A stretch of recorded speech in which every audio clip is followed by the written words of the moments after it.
I have the Conrad Machine Co. E15 etching press. Today I'm gonna do a review of my press and talk a little bit more about how I chose it, kind of the details and specifics of the press I have, maintenance and care that I have to do for it, and then how I like it. So first, I guess we'll talk about why I picked this press. I can do relief prints with it, anything that's like a pretty low thickness for blocks. So I do up to 1/4 inch wood blocks on it, but linoleum blocks are thinner than that. And then I guess why did I pick this press? I wanted a press that was pretty versatile, so I knew I would be relief printmaking with lino or woodcuts, but I also know that I wanted to be able to do etching prints with in the future. If I'm not doing it right now, I love etching as well as relief printmaking, so I know that's something I wanted to be able to do with my press. And I also know my press I can print some monotypes with it, which is something else I want to experiment with in the future. So this press kind of covers 3 printmaking techniques that I want to be able to do. The versatility is just one reason. This press bed is 15 inches by 30 inches. For the type of work I do right now and I see myself doing for the next 5 to 10 years, I don't think I'm going to be like making stuff much larger. So I thought that was a great starter size for me and what I plan on doing the next few years, or not even few, but for the next decade. Another thing that was important to me, I wanted a press that was easy to move. So it was small enough and light enough that I can move it by myself. Like I can pick this press up with one other person and it's not a problem. And also it's on a rolling cart. That's another reason why I didn't want a much bigger press, because moving it would be a bigger challenge. The movability was really, really important for me. I decided to go with the Conrad press specifically because it's a press that was recommended by my printmaking mentor. I've seen a few other printmakers online or that I've met that use it, and they've all loved it and it seems to work like really well for them. So kind of recommendations, and it has a good reputation. Conrad has a 25-year warranty on their presses, and they also will service the presses and repair them and stuff and work with you if something breaks. I just know that these presses have a really good reputation, and that made me feel safe spending a few $1,000s on a piece of equipment that is crucial for my art form. And then this last reason why I chose this type of press may not be applicable to most, I would say most people, but I have shoulder issues and I didn't want something that I had to press on or really use a lot of shoulder strength with, like a clamshell press, depending on which one you get. My shoulders are not great. I've had days where I print 40 to 80 prints, not even including test prints or the garbage prints. And that's a lot of pressing on your shoulders in my mind. And I don't want to be thinking about my form while I'm making art. I just want to spin a wheel and not worry about my shoulders. So that's probably something that doesn't apply to most people. Details of my press. I already said I got the Conrad E15 etching press.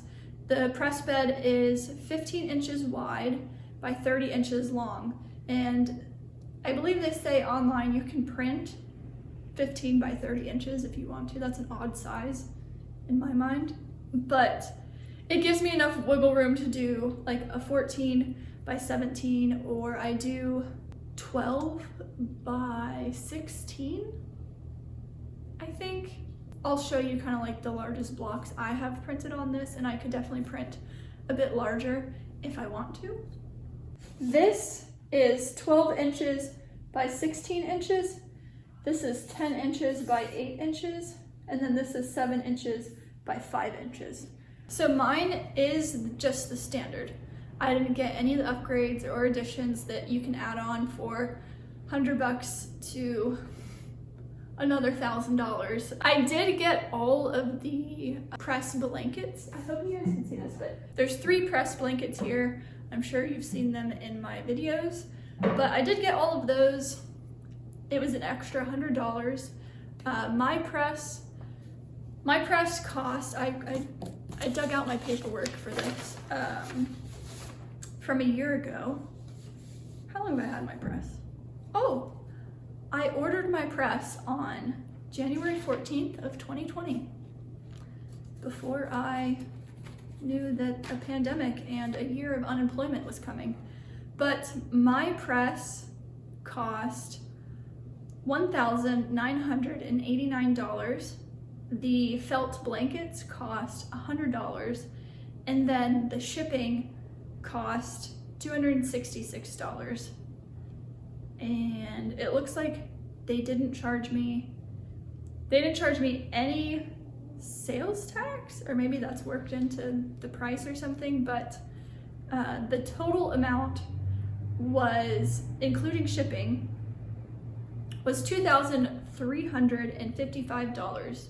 To actually order the press, I had to put down a percentage of the total. So I paid $600 of that total to order the press.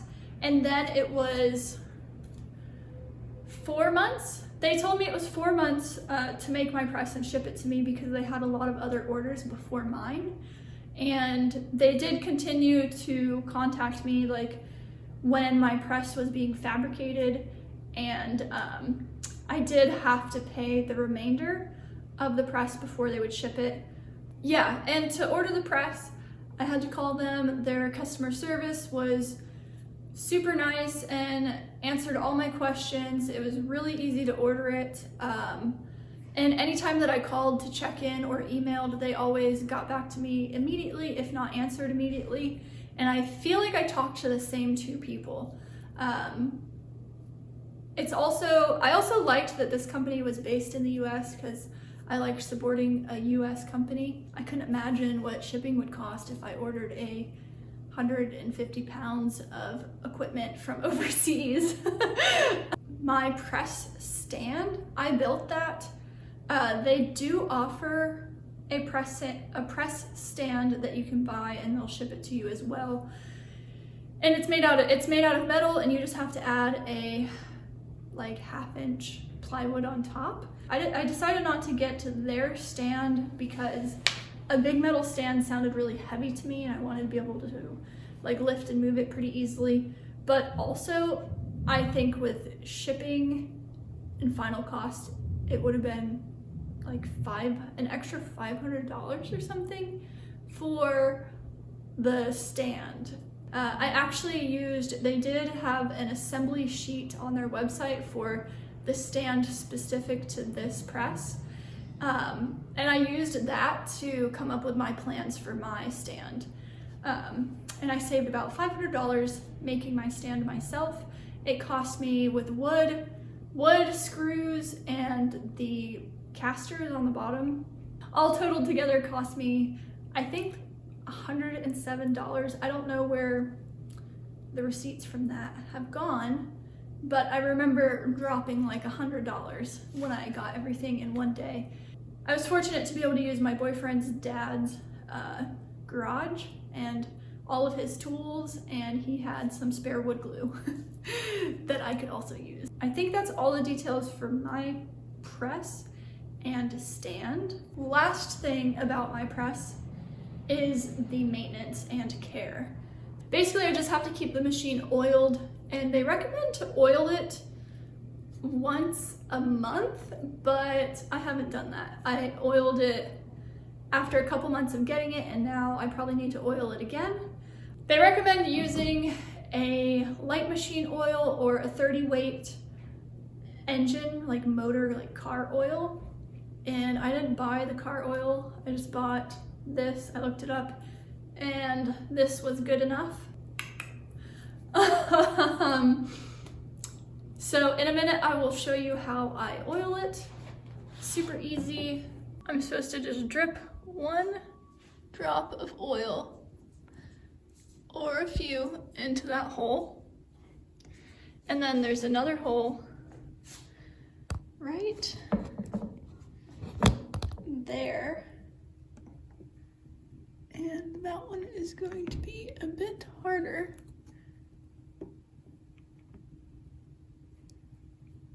I think I got it in there.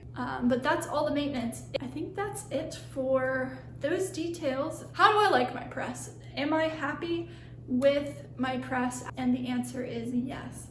I absolutely love this press. I think it's perfect for my needs. Like, I would recommend this press to everybody. Like, if you print at a professional level, even if it's small scale, get this press. You won't regret it. I love it. It's really easy to maintenance, really easy to use. If you have the budget for some of the upgrades, those might be good for you, but the standard basic model, amazing. I'm super happy with it. I love her. I feel like I need to give her a name. She is a lifesaver. I couldn't imagine printmaking without this press now. Yeah, for the size, for the price, and for everything I know I'm gonna use it for, and all of the kind of extra things I had to think about with picking a press, I don't know if I could have, I mean, maybe if it was cheaper, but I feel like you get what you pay for. I had a press before this one, and it wasn't super cheap. It was cheaper, and it was awful.